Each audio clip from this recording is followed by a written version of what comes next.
Geração que seria um pouco mais esperta, mais forte e talvez mais resistente que a de seus pais.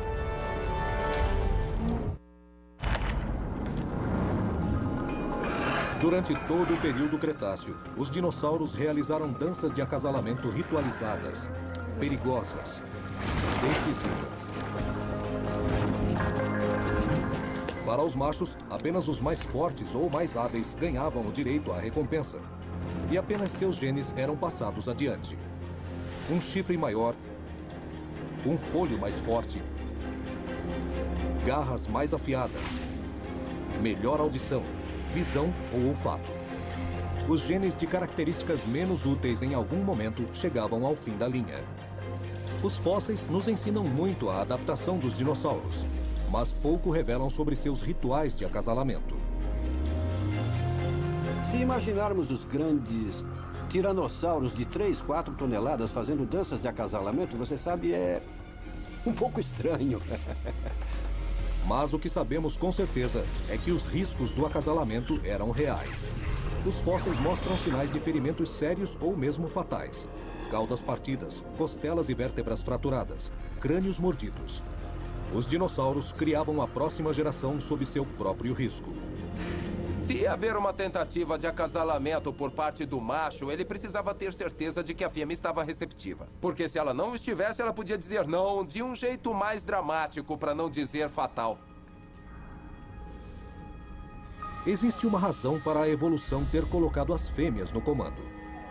Quando se trata de reprodução, elas é que fazem o trabalho pesado. Então, elas devem decidir quais traços devem sobreviver e quais devem simplesmente sumir. A fêmea é de fato o elo vital da corrente, é a que vai gerar os filhotes. Aquele pouquinho de esperma vai percorrer um longo caminho e a maioria dos machos talvez não se reproduza. Como os animais hoje em dia, a maioria dos dinossauros machos brigavam por uma chance de se reproduzirem. As fêmeas procuram um macho que possa provar mais força, resistência e talvez mais sagacidade do que os outros. Mas, às vezes, a evolução toma uma direção diferente e premia traços muito especializados e atípicos. Fisicamente, a crista do Parasaurófilo era inútil como arma. Era oca e frágil, e tinha apenas 1/4 de centímetro de espessura.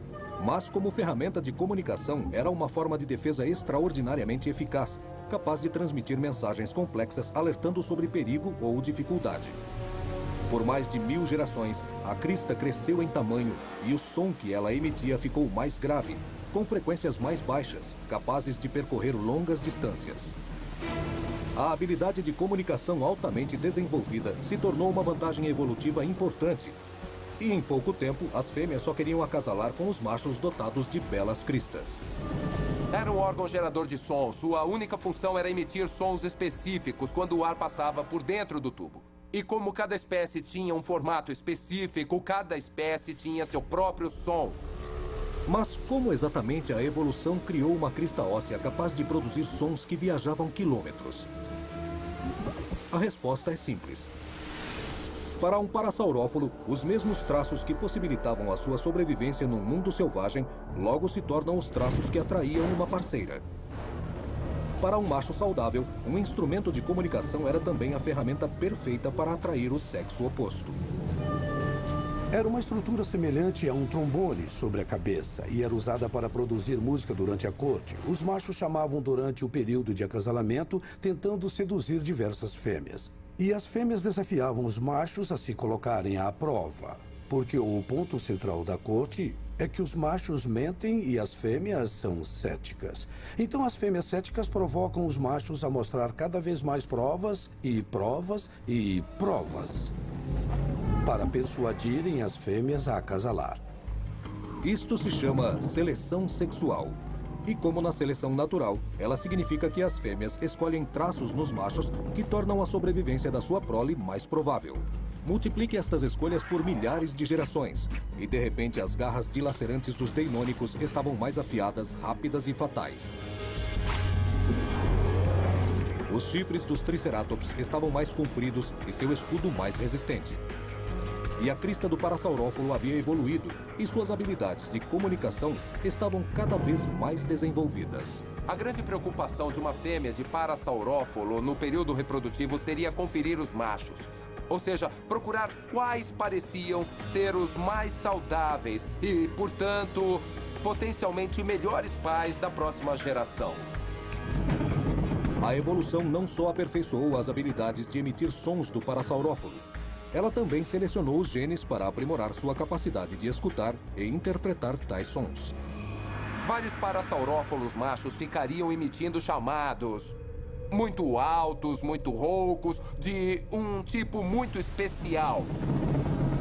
E a fêmea ficaria avaliando a qualidade do chamado, avaliando o som, que poderia representar o quanto o indivíduo era saudável, a sua habilidade de ser preciso na geração daquele som, porque isso mostrava que era uma criatura com uma mente saudável, com todos os genes apropriados para aquela fêmea.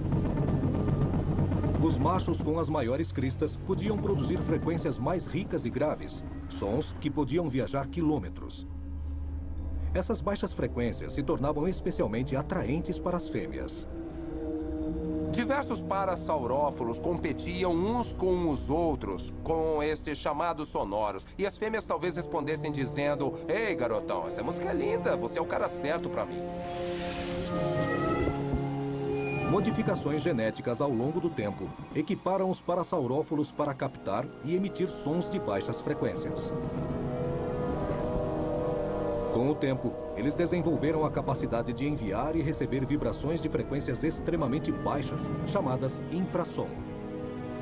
Parece que cada espécie tinha sua própria série de notas. Podia haver até 5 diferentes espécies de parasaurófalos vivendo no mesmo lugar. Então, num período reprodutivo, poderíamos ouvir 5 diferentes orquestras, 5 diferentes registros de sons de corte. E seria possível sentir o som com os pés, já que eles emitiam notas muito graves.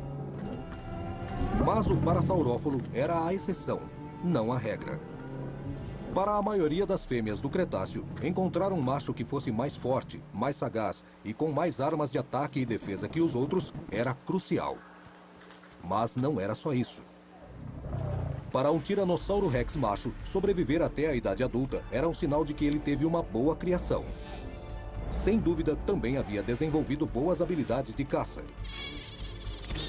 E provavelmente até aprendido a se agachar quando era filhote para fugir de um Quetzalcoatlus. Em outras palavras, ele não teria chegado tão longe sem bons genes para transmitir. Mas evolução não dependia só de acasalamento. Também precisava garantir que aqueles valiosos ovos realmente eclodissem e que os filhotes crescessem.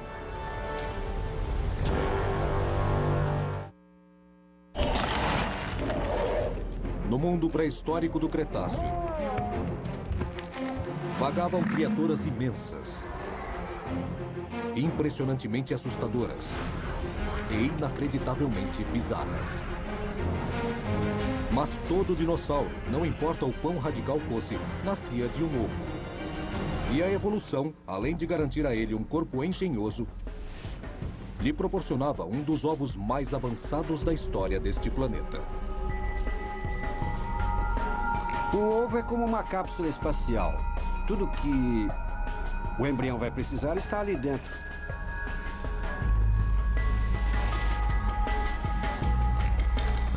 E a evolução cuidou de mais uma coisa. A casca de um ovo de dinossauro era como um capacete de motociclista, capaz de suportar fortes impactos. E para proteger ainda mais o embrião, criou o albume, ou clara do ovo. A clara do ovo é como um gel e tem múltiplas funções. O manter o embrião em desenvolvimento úmido.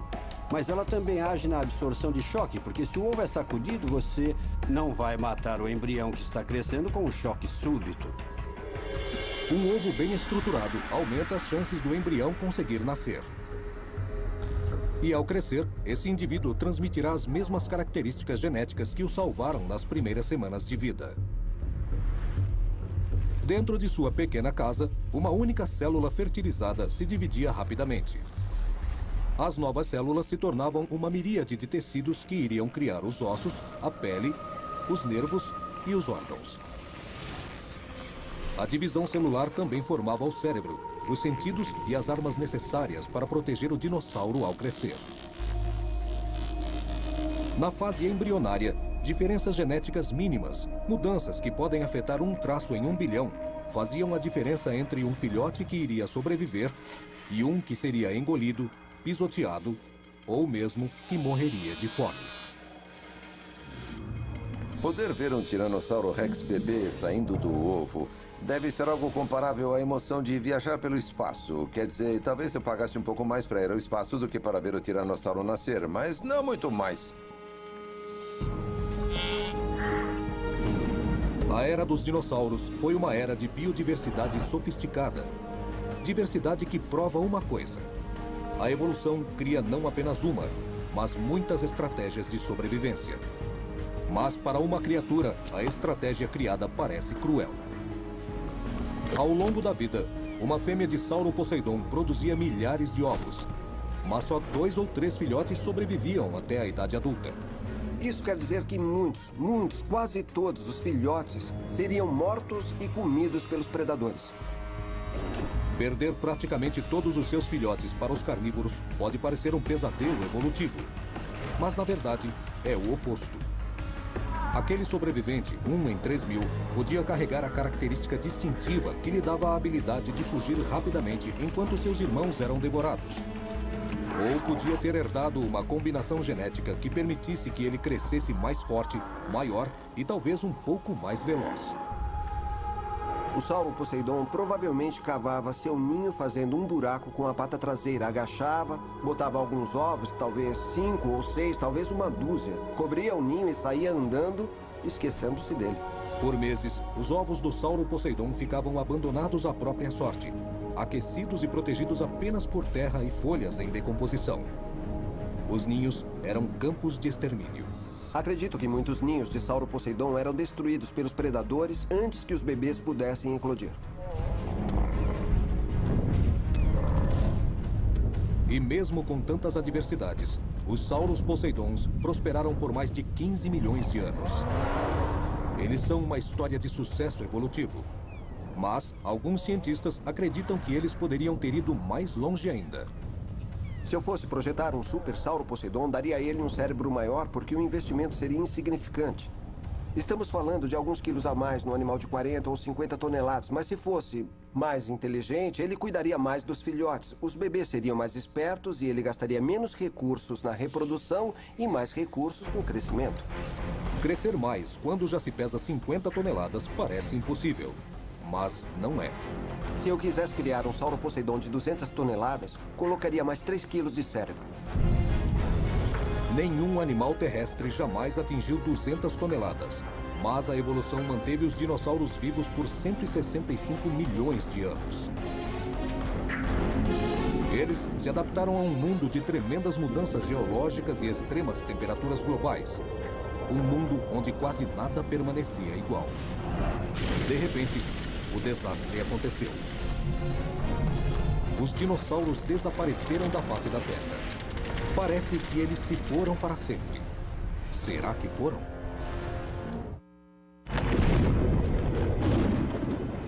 Para os dinossauros, o ciclo da corte, acasalamento, nascimento e morte continuou por quase 200 milhões de anos. Com cada geração um pouco modificada e um pouco